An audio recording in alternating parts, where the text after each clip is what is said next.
चला तर बघूया आज दुपारी जेवायला काय काय आहे। हे आहे गरम गरम अशी चपाती,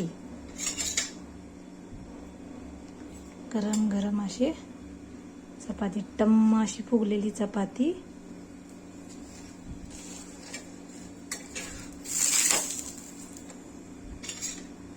हे बघा किती छान अशी मऊ लुसलुसीत आपली चपाती।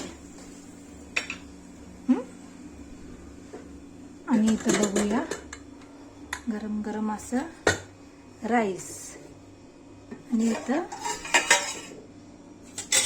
चारू। हे बघा गरम गरम असं चारू केलेला आहे।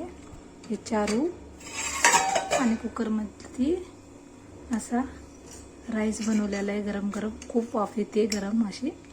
आणि इथं आहे चपाती। तर आपलं दुपारचं जेवण असं आहे।